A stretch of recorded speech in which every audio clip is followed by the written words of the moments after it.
Blessing Spirit-Led Leaders. It's Karina, and I am so excited to be talking today with Jen Aly. She is a money and mindset coach for spirit-led leaders, spirit-led leaders, creatives, rebels, all of us nonlinear thinkers, all of us creatives, all of us who have a real big calling in our heart to help others heal. And so I really wanted to have her on and talk to her about money. And thanks for joining us today, Jen. My pleasure. Thanks for having me. Oh my goodness. So let's just dive in, shall we? Absolutely. How did you, I know you're an artist. I'm curious how you became a money coach. Yeah. So I had businesses in California years before, and I learned a lot about business the hard way, and I filed bankruptcy, and I had avoided numbers and money and everything I don't know if you knew that. No, So I didn't. So I had this whole learn the hard way chunk of years in California, having multiple businesses and doing things and being so stubborn and ego led, and it did not work. And I filed bankruptcy, and I became a teacher again. And I had a few years of teaching in Hawaii, and then I came to Asheville. And I felt really called to come to Asheville. I just felt this craving for the mountains and trees of the East. And I was burnt out on teaching and burnt out on Maui, actually, too. I'm not really an ocean person. So I felt this calling to come back here, and I did. And I had started making jewelry when I was grading papers in Maui on Sundays for the college papers I was grading. And I would reward myself. I would go to a cafe on Sundays, grade papers, and then reward myself at the bead shop next door. So it was kind of this slow trickle of, and I'd always been creative and craftsy and artsy. And I hadn't really nurtured that in a while because all my creativity was going to teaching and writing.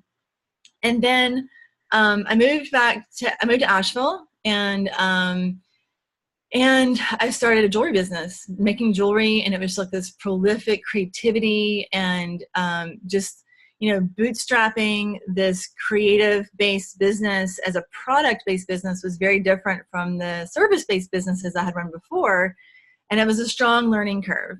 And I just kept pushing through it, and it was a really challenging journey. And I still have the business; it's been 6 or 7 years. And then I saw in the arts community from doing shows and being involved in this arts community here, which is pretty big.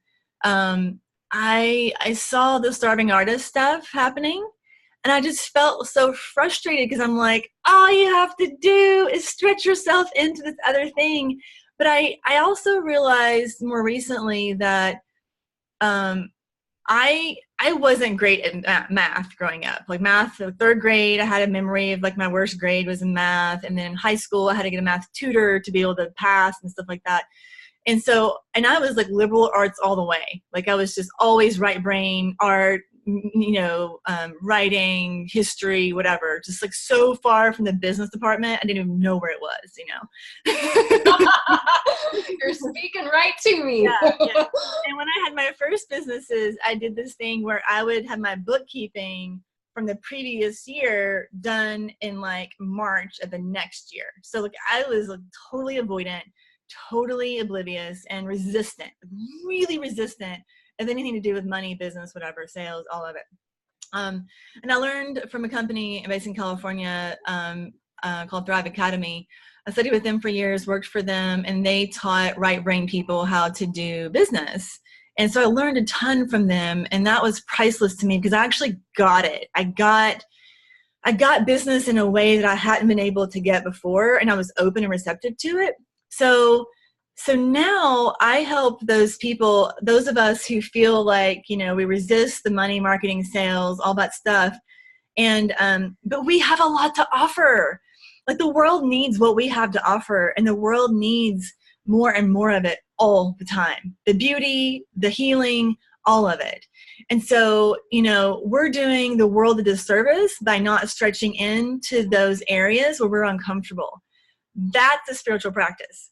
Stepping into the relationship with money on a whole new level and honoring it and loving it for what it is and not seeing it as evil, really shifting that dynamic around how you perceive money, seeing it only as a tool and seeing it as a relationship and its energy.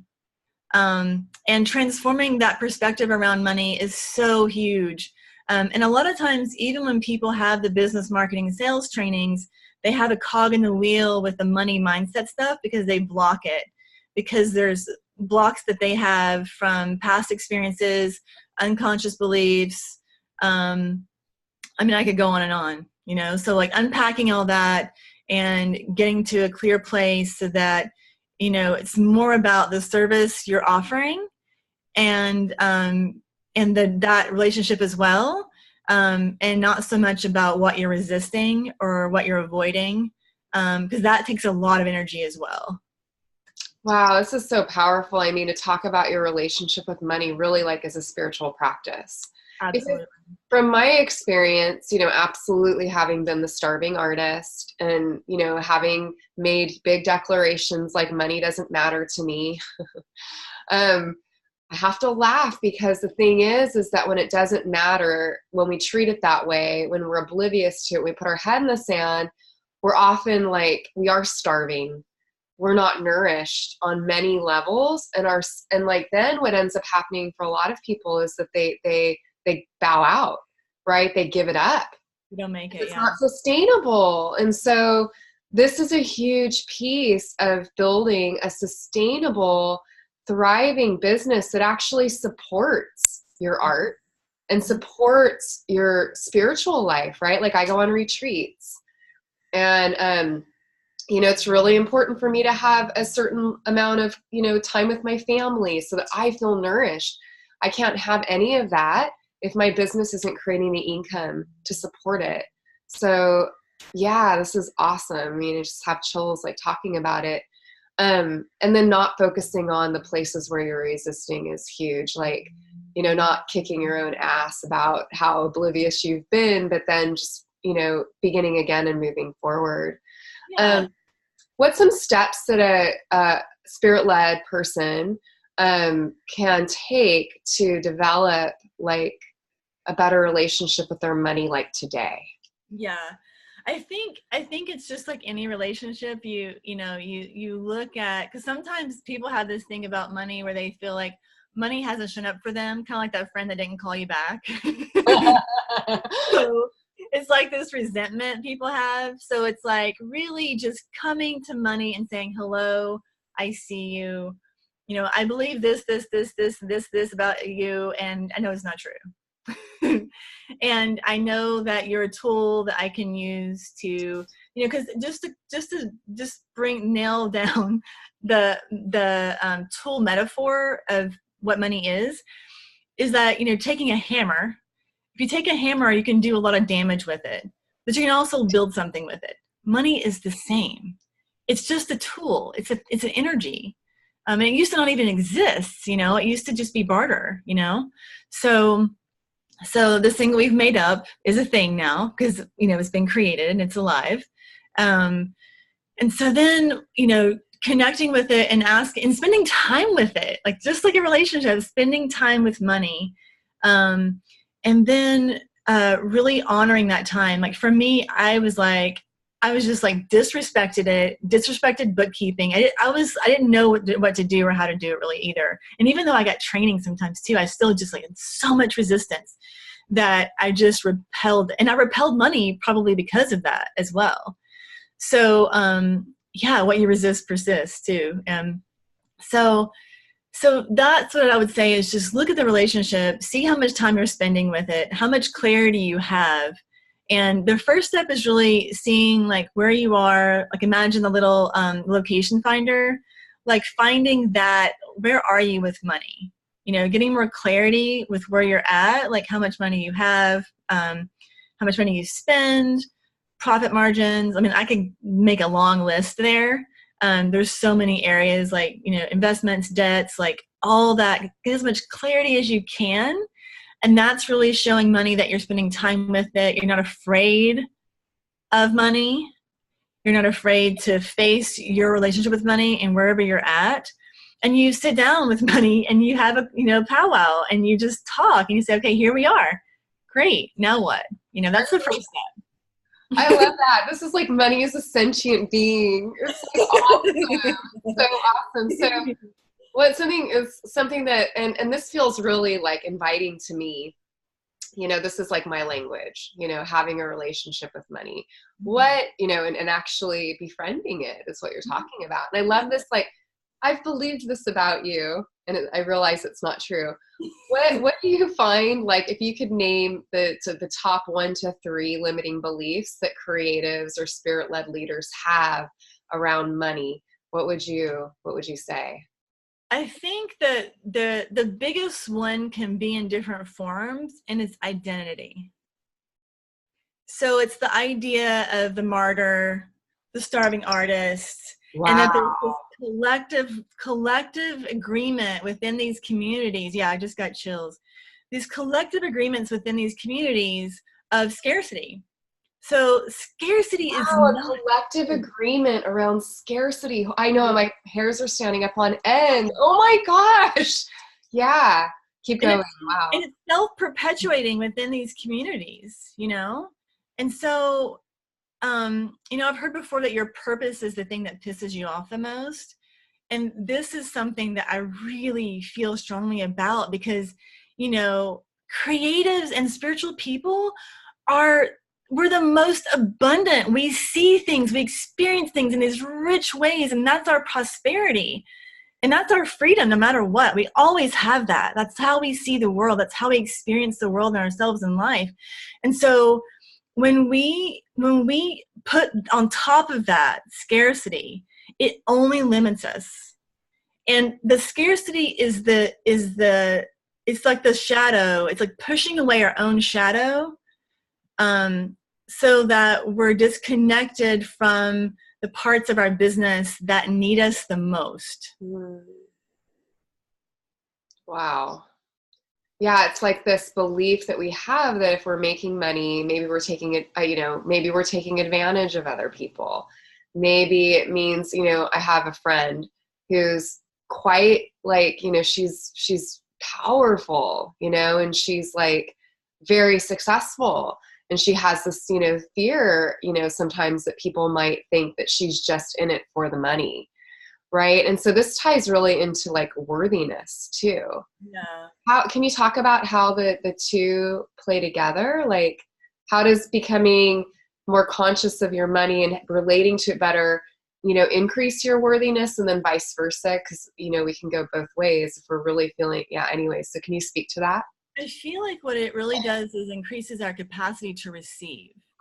So the problem a lot of times is the willingness to receive, because the idea that it's better to give than receive is really, really a big deal in these communities as well. And so I feel like that's ironic to me, because there has to be somebody receiving in order for somebody to be giving. So that's a really weird polarity that is not really logical to me. So it's like, okay, what does this really look like? What does it look like to be able to create a win-win? A win-win all the time in business. And being willing to acknowledge that if you don't create a sustainable model of business, that you can't keep giving. You can't keep showing up in the way that you're meant to, that you can show up in the world and fly as high as you can, because you're in scarcity. And that's huge. There's one more thing I thought of that I want to be sure to say, so just kind of from before. Yeah. But for me, I thought that when I started tracking my money and setting parameters around what I'm going to spend and planning that I was losing my freedom. And what I found was that I actually gained freedom, because the clarity put me on the map to see where I was, so I can see what I needed to get to where I wanted, instead of being in vagueness and just kind of wandering around the desert, hoping I'd have the money. And then, so that's another thing. And that metaphor for relationship for that piece is that when you're in a relationship long enough, you think about long-term planning, right? Yeah. So it's that next level of commitment in the relationship, and that can happen with money as well. That's, powerful. It's so powerful. I remember, my business, going into business for myself, really, I mean, I'd gotten myself into, or I'd gotten our family actually into debt, just being stupid, and I say that with so much love. It's just, I was unaware of how much money I had coming in. This is when I had a full-time job, this is when I was teaching. I didn't know how much I had coming in. I didn't really know how much was going out. I wasn't aware of how much we had in debt. You know what I mean? Like my husband was tracking that, but on my end, I'm accruing debt.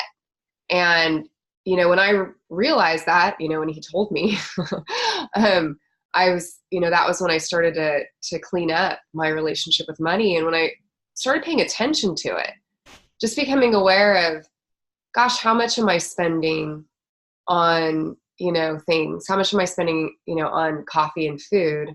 That was like a big eye opener for me and then when I started my own business, I just really needed to watch things like that. Mm-hmm. And so it's really empowering for me to go out and just think about, I'm going to order this. I'm going to eat at home. Mm-hmm. Mm-hmm. Or like making these decisions because, I was taking care of my money and I was taking care of, this resource and really just putting it towards things that really I valued and mattered. Yeah. Yeah. And then more money started coming in. Like the same month I started doing that, I had one of my biggest months in business. Nice. That's a great story. Yeah. I don't think there's I'm going to piggyback off of that because what I was thinking of when you were talking is that awareness brings you to your values.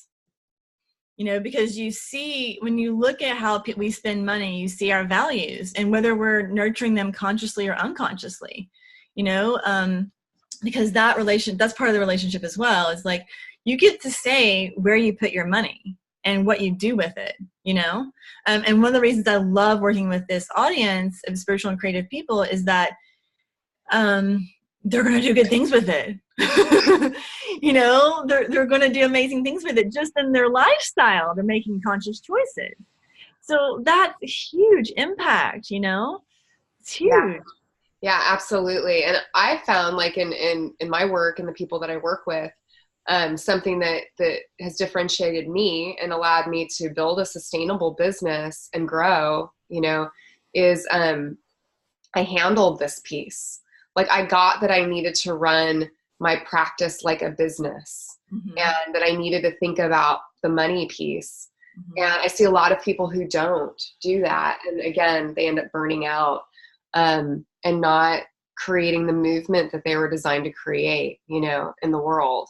And so if you're a spirit-led person or a creative, really handling this piece puts you it really does give you an edge, because there's a lot of other people who are, honestly, there's like more people, there are so many people that are more talented than I am, but they, you have bigger impact when you handle this piece because you're getting your message out there in a way that doesn't run you ragged, that doesn't have you doing all kinds of workshops, every month just to pay your bills. And so if you handle this piece, it could really grow your business exponentially because you've got something that, other people in your field, though they may be great at what you do and what they do, they don't have this piece. They're not dealing with it. So, yeah, powerful. When you notice you have a belief around money, I'm just thinking of where I'm actually feeling into one for me. Let's take a belief like I make just enough to get by, right? I just need to get by. If I just need enough to get by. Mm-hmm. Right. And then what I find when I'm in this belief is that's exactly what I manifest. Mm-hmm. How do I change that? Yeah. You affirm the opposite. And so what would the opposite be there? What would be the opposite of that? It could just be simple. It depends on who you are and how your mind works too. Because some people can leap from one thing to another, but a lot of us need to go like this. Even the emotional scale too, like Abraham Hicks style. It's like you can't go from shame at the bottom to joy like this. You have to Yep. Yes. Yeah. Yeah. So I feel like